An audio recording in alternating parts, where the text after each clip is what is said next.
Good morning friends, എല്ലാവർക്കും സുഖമാണെന്ന് വിചാരിക്കുന്നു. ഇന്ന് ഞാൻ വന്നിരിക്കുന്നത് ഒരു സ്റ്റഡി ടൈം ടേബിളുമായിട്ടാണ്. ഇത് ഞാൻ 1 വീക്കിലേക്ക് വേണ്ടിയിട്ട് എന്തൊക്കെ പഠിക്കണം എന്ന് എഴുതി വച്ചിട്ടുള്ള ഒരു ടൈം ടേബിളാണിത് കേട്ടോ. ഇത് ഞാൻ ഒക്ടോബർ, നവംബർ, ഡിസംബർ എക്സാം വരെ ഈ ഒരു ടൈം ടേബിൾ ഫോളോ ചെയ്യാൻ വേണ്ടിയിട്ടാണ് ഞാൻ ഉദ്ദേശിക്കുന്നത്. ഇതിൽ എല്ലാ ദിവസവും, അതായത് ഞാനിപ്പോൾ തയ്യാറാക്കിയിട്ടുള്ളത് വീക്ക്ലി ടൈം ടേബിളാണ്. അതായത് 1-ാം തീയതി മുതൽ 7-ാം തീയതി വരെയുള്ള ടൈം ടേബിൾ. അപ്പോൾ ഇത് തന്നെയാണ് ഞാൻ വീണ്ടും റിപ്പീറ്റ് ചെയ്തിട്ട് നെക്സ്റ്റ് വീക്കും ഫോളോ ചെയ്യുന്നത്. ഈ ടൈം ടേബിളിൽ എല്ലാ ദിവസവും English, maths, Malayalam, current affairs ഉൾപ്പെടുത്തിയിട്ടുണ്ട്. അതുപോലെ തന്നെ ഡെയിലി മോക്ക് ടെസ്റ്റും ഉൾപ്പെടുത്തിയിട്ടുണ്ട്. ഇതിൽ രാവിലെ 5 മണിക്ക് എഴുന്നേറ്റിട്ട് ഒരു 7 മണി വരെ ഇംഗ്ലീഷോ അല്ലെങ്കിൽ മലയാളമോ പഠിക്കുന്ന രീതിയിൽ, ഒന്നെങ്കിൽ ഇംഗ്ലീഷ് 1 അവർ പഠിക്കുക, അതുപോലെ തന്നെ മലയാളം 1 അവർ പഠിക്കുന്ന രീതിയിൽ 2 മണിക്കൂർ സെറ്റ് ചെയ്ത് വെച്ചിട്ടാണുള്ളത്. അതായത് 5 മണി മുതൽ 7 മണി വരെ ഇംഗ്ലീഷും മലയാളം, അതിന് വേണ്ടിയിട്ടാണ് ഞാൻ അവിടെ ടൈം കൊടുത്തിട്ടുള്ളത്. അതിനുശേഷം 7 മണി മുതൽ 9:30 വരെ ബാക്കി നമ്മുടെ ബ്രേക്ക്ഫാസ്റ്റ് കഴിക്കുന്ന ടൈമും, അതുപോലെ തന്നെ ഞാൻ മാരീഡാണ്, എനിക്കൊരു മോളുണ്ട്. അപ്പോൾ അവളെ സ്കൂളിൽ പറഞ്ഞയക്കുന്ന ടൈമും ഒക്കെ വരുന്നത് ആ ഒരു സമയമാണ്. അപ്പോൾ അവിടെ ഞാനൊരു ബ്രേക്ക് കൊടുത്തിട്ടുണ്ട്. അതിനുശേഷം വീണ്ടും ടൈം ടേബിൾ സ്റ്റാർട്ട് ചെയ്യുന്നത് 9:30 മുതലാണ്.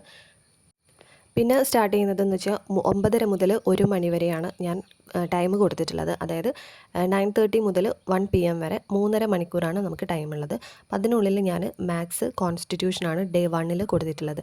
മാത്സ്, കോൺസ്റ്റിറ്റ്യൂഷൻ, അത് ഒന്നെങ്കിൽ നമുക്ക് മാത്സ് കംപ്ലീറ്റ് 3.5 മണിക്കൂർ എടുത്ത് മാത്സ് പഠിക്കാം, അല്ലെങ്കിൽ കോൺസ്റ്റിറ്റ്യൂഷൻ പഠിക്കാം. അതൊക്കെ നമ്മുടെ ഇഷ്ടം പോലെ ഇരിക്കും.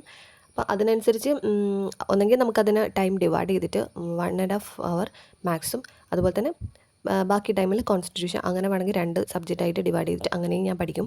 അപ്പോൾ അത് അന്നേരത്തെ മൂഡ് പോലെ ഇരിക്കും. ഒന്നെങ്കിൽ മാത്സ് ആയിരിക്കാം പഠിക്കുന്നുണ്ടാവുക, അല്ലെങ്കിൽ കോൺസ്റ്റിറ്റ്യൂഷൻ ആയിരിക്കാം പഠിക്കുന്നുണ്ടാവുക. അതല്ലെങ്കിൽ മാത്സ് 1.5 മണിക്കൂർ പഠിക്കും, കോൺസ്റ്റിറ്റ്യൂഷൻ 1.5 മണിക്കൂർ പഠിക്കും. അങ്ങനെ ഡിവൈഡ് ചെയ്തിട്ടാണ് ഉള്ളത്. പിന്നെ അതിനിടയിൽ മേ ബി ടീ ബ്രേക്ക്, അങ്ങനെ എന്തെങ്കിലും ഒരു 10 മിനിറ്റോ അങ്ങനെ ഒരു ബ്രേക്ക് എടുക്കണമെന്നുണ്ടെങ്കിൽ അങ്ങനെ എടുക്കും. അപ്പോൾ അവിടെ ഒരു 3.5 മണിക്കൂർ എനിക്ക് കിട്ടുന്നുണ്ട്. അപ്പോൾ ആ ഒരു ടൈമിലാണ് ഞാൻ GK പോർഷൻ, മാത്സിനും GK പോർഷനും വേണ്ടിയിട്ട് കുറച്ച് ടൈം അവിടെ കൊടുത്തിട്ടുണ്ട്. പിന്നെ വരുന്നത് 2 PM മുതൽ 4 PM വരെയാണ്. ആ ടൈമിലാണ് മോക്ക് ടെസ്റ്റിന്, അതായത് നമുക്ക് PSCയുടെ എക്സാം നടക്കുന്നത് ആ ഒരു ടൈമിലാണല്ലോ. അപ്പോൾ അത് വെച്ചിട്ടാണ് ആ സമയത്ത് മോക്ക് ടെസ്റ്റും കറണ്ട് അഫെയർസുമാണ് കൊടുത്തിട്ടുള്ളത്. മോക്ക് ടെസ്റ്റ് എഴുതിയതിന് ശേഷം കറണ്ട് അഫെയർസിന് കുറച്ച് ടൈം അവിടെ കൊടുത്തിട്ടുണ്ട്. പിന്നെ അത് കഴിഞ്ഞിട്ട് വരുന്നത് 7 PM മുതൽ 12 മണി വരെയാണ് രാത്രി.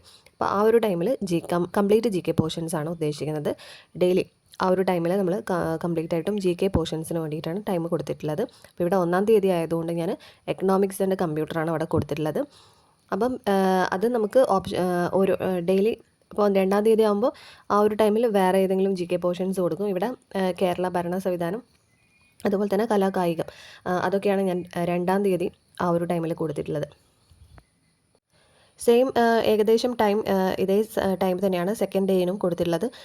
നിങ്ങൾക്ക് കാണാൻ പറ്റും 5 മണി മുതൽ 7 മണി വരെ ഇംഗ്ലീഷും മലയാളം, അതുപോലെ തന്നെ 9:30 മുതൽ 1 മണി വരെ മാത്സും. അതിൻ്റെ കൂടെ ഞാൻ ഹിസ്റ്ററിയാണ് ഇവിടെ കൊടുത്തിട്ടുള്ളത്. 2-ാം തീയതി ഹിസ്റ്ററിയാണ് കൊടുത്തിട്ടുള്ളത്. പിന്നെ 2 PM മുതൽ 4 PM വരെ mock test and current affairs. Then 7 PM മുതൽ 12 PM, അതിനുള്ളിൽ ഫുഡിൻ്റെ ടൈമൊക്കെ വരും കേട്ടോ. അപ്പോൾ ആ ഒരു ടൈമിൽ കേരള ഭരണം ആൻഡ് കലാകായികം, അതാണ് കൊടുത്തിട്ടുള്ളത്. തേർഡ് ഡേ 5 മണി മുതൽ 7 മണി വരെ ഇംഗ്ലീഷ് ആൻഡ് മലയാളം, 9:30 മുതൽ 1 മണി വരെ മാത്സ് ആൻഡ് ജിയോഗ്രഫിയാണ് കൊടുത്തത്. പിന്നെ 2 മണി മുതൽ 4 മണി വരെ മോക്ക് ടെസ്റ്റ് ആൻഡ് കറണ്ട് അഫെയർസിന് ടൈം കൊടുത്തിട്ടുണ്ട്. ദെൻ അന്ന് രാത്രി 7 മണി മുതൽ 12 മണി വരെ സയൻസ് സബ്ജക്റ്റിനാണ് ടൈം കൊടുത്തിട്ടുള്ളത്. ഇതുപോലെ ഓരോ ദിവസവും 4, 5, 6, 7 അങ്ങനെ 7 ദിവസമായിട്ട് ഓരോ പോർഷൻസായിട്ട് ഡിവൈഡ് ചെയ്തിട്ടുണ്ട്. അതുപോലെ തന്നെ 4-ാം തീയതി രാത്രി SCERT ആണ് കൊടുത്തത്. അതുപോലെ തന്നെ 5-ാം തീയതി രാത്രി GK പോർഷനിൽ വരുന്നത് NCERT ആണ് കൊടുത്തിട്ടുള്ളത്. പിന്നെ 7-ാം തീയതി 7 മണി മുതൽ 12 മണി വരെ, അതായത് രാത്രി ടൈമിൽ ഞാൻ PYQന് വേണ്ടിയിട്ട് ടൈം കൊടുത്തിട്ടുണ്ട്. അങ്ങനെ എല്ലാം വരുന്ന രീതിയിലാണ് ഈ ഒരു ടൈം ടേബിൾ സെറ്റ് ചെയ്തിട്ടുള്ളത്. അപ്പോൾ ഇതുപോലെ നമുക്ക് എല്ലാവർക്കും എന്ത് ചെയ്യാൻ പറ്റും, ഒരു ടൈം ടേബിൾ സെറ്റ് ചെയ്ത് പഠിക്കാൻ വേണ്ടി പറ്റും.